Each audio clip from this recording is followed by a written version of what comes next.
Hello, everyone. You know, there are just those times in life where life just dishes out a whole lot of nasties. I don't know what you're dealing with, but maybe family rejection, maybe rejection from your friends, your loved ones. I don't know what you're going through, and when these things come and it builds up these resentments, these feelings inside of us, we tend to shut down inside our heart. We tend to lock, right? But, what I'm finding is that we need to also process. We need to sit down and sit with it for a bit and analyze it and, go through it. So many times we want to put it on ourselves and blame ourselves because they're telling us that we're doing something wrong. But maybe we're just trying to make a change in life. Maybe we're just not okay with something that we've always been okay with in the past. Maybe we put out some feelings and emotions and everybody's mad at us for it. Is it wrong that you did that then? I say no, it isn't. We need to be able to process. We need to be able to speak our heart. We need to. And this time of year, there's a lot of times that this kind of stuff comes out in our families, in our family situations, at our workplace even too, because things are not right. And we're feeling this need to say something about it. That's a good thing, not a bad thing. But people don't like that. And that hurts and that makes them get mad. Do some nasties, I don't know what all, but it doesn't feel good. I know, I get it. I've been going through some of that myself. But what I found is that, my heart's not feeling as loving and open and soft. And when I pray, and I pray for people, it doesn't feel like enough's coming out of my heart. It feels kind of like locked down. And so I'm like, okay, well, I have to process this. I have to give myself the time, be kind to myself, realizes that I'm bothered, I'm upset, I'm feeling resentful. I don't know, whatever the feelings are that, me and you are feeling these certain situations. So I feel it. I accept that I feel that way. I choose not to feel guilt about it, not to feel bad about it. Make my own decisions about how I feel that it needs to go from here on out. Maybe it's some completely big, huge changes that don't feel good for not even to us, but we need to make those changes. And they can be painful. Right now, I feel like so many people are going through some deep emotional changes, deep spiritual changes, deep changes in their belief systems, just so many different things. It's causing all kinds of problems and making some enemies, so it feels like. Maybe they are going to be from now on, I don't know, but deep decisions we're having to make that are hard ones. And I'm proud of us. I want to say, good job if you're making these choices, if you're making the choice to speak to what hurts, and you're not just holding it all in anymore, and you're getting real about things. You're getting honest with yourself about things that you've been maybe kind of lightly processing. Now you're really going deep. You even have the time to go deep. Good job. I just want to say good job. Good for us. Good for me. Good for you. I'm glad that we're going through this. But I just want to say that, when we don't choose to light the fire, so I was going to take this fireplace. I was going to not light it until I got to this point. But the idea is that, there was still some light going on here, but that fire was just dead. It was dark. The whole thing there was just brown. And so, there's a little light there, but it's damped down because it's not lit, and it's not free. It's bound up by emotions, feelings, stuffed down things that need to be brought up to the light and dealt with and reasoned through.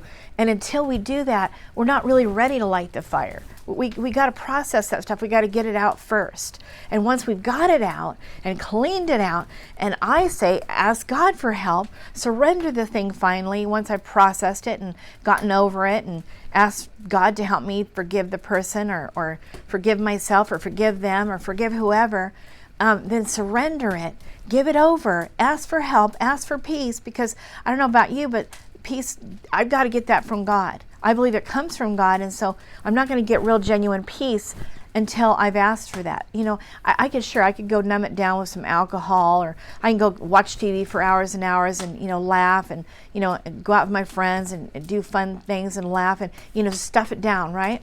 But if I'm really going to take the time to process it, and I ask for forgiveness, and I surrender it over, and I forgive other people, and I do the processing work, now I can ask for more love and peace.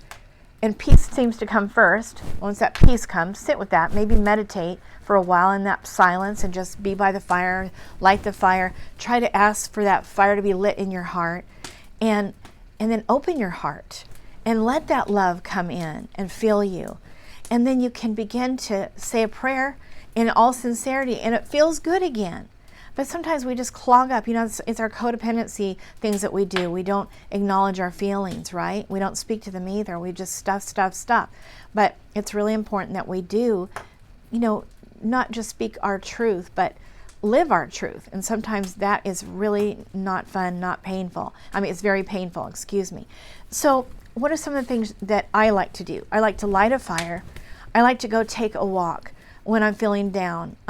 I tend to feel like I could talk to God, to my higher power, whatever you want to call God, when I'm out in nature, walking by the river, water, a lake. That's my favorite thing to do. But it's cold out, right? So we don't really want to do that. But maybe you could just go out in the sunny part of the day. In Idaho, we have to be careful because we have these cloudy days that obscure the sun, and then we can easily get depressed. So we have to be sure the moment that sun gets out in the morning, get out and get in that sun.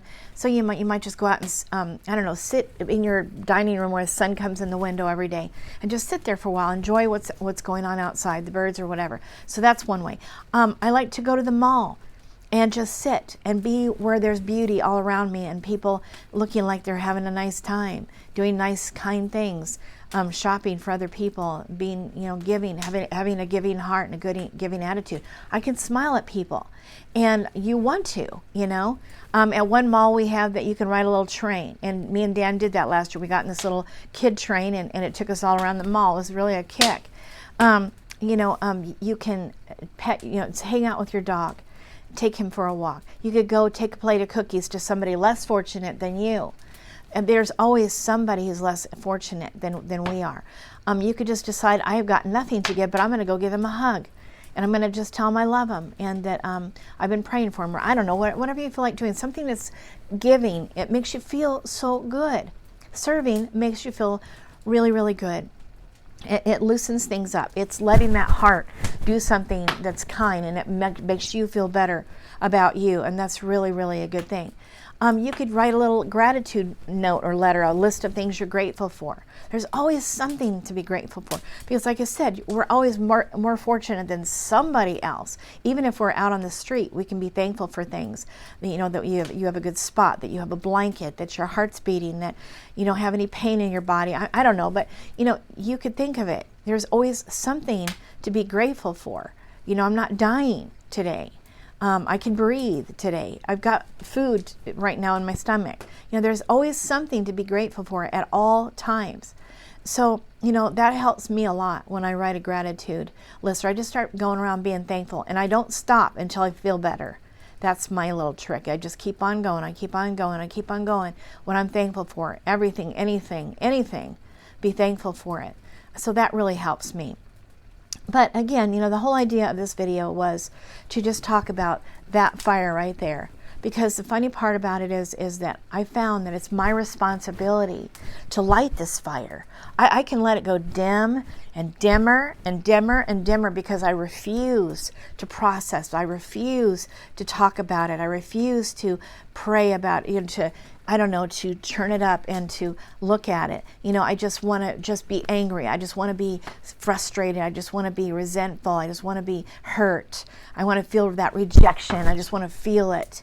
Well, guess what? Maybe that rejection is there just because it's time to transform it once and for all. Because you know what? The truth is, most of the time, it's the other person's problem.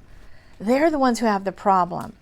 They're rejecting you because you've spoken to something, maybe perhaps that they don't want to hear, or they don't want to do, or they don't want to acknowledge that you feel that, or whatever. A lot of times it's their problem. It can be yours too, but a lot of the time their problem is not your problem, and you don't have to take it on. You can just say, you know what, they feel that they need to reject me, but I don't have to take that in.